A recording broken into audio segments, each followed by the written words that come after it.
Uy, 35 yan. Biling ko, 35. Full days ko pala to. Biling ko yan, 35. Ang bayad. Wala akong pera eh.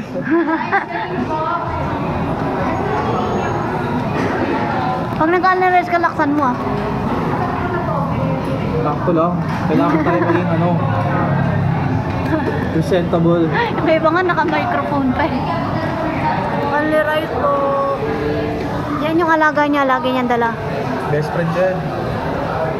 Kala ko ba bibenta mo na best friend mo? Hindi mo ba alam? Shota ako yung scooter ko. Kala ko nga nabenta mo na yun eh. Siya nga lang nagpapasaya sa akin. Kung gusto ko siya iwan, pwede ko siyang balikan kahit anong oras. Pinakaldagan mo yan?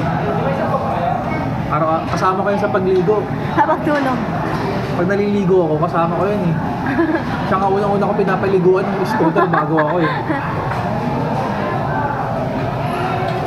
Takal ang order natin no. Yung proseso pa eh. Kakulay mo. Kulay ng damit mo. Pinari nga ako, ako yung ano nito eh. Ang ganda ng kapatid mo no? Nagaganda ka sa kanya. Maputi rin siya no? Oo, maputi yun.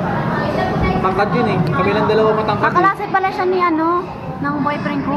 Mag-classmates sila yung dalawa. Kaya, yung kapatid ni Paco, in-invite ko. Si ano, may binanggit siya pangalan. Sa niya kaklase ko yun dati. Anong year? High school? Oo, high school. Pati daw yung kuya mo, naging kaklase niya. Kuya, wala akong kuya, ako panganay. Ay ka ba?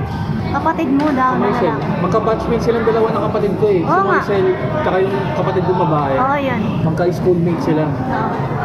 Magka-batch sila. Hindi kaklase niya siguro yung mga kapatid mo. Kaya magka-close yung dalawa eh. Ako kasi hiwalay ako sa kanila eh. Silang dalawa lagi yung ano, magkasama sa oras. Ano, hindi ko daw ito papatayin? Depende sa'yo. Ubusin mo na yung oras, ubusin mo na yung battery niyan dito. Ganun din. Wala na yung pagkain. Hindi na picturean. Sige, patayin mo na. Dingan mo.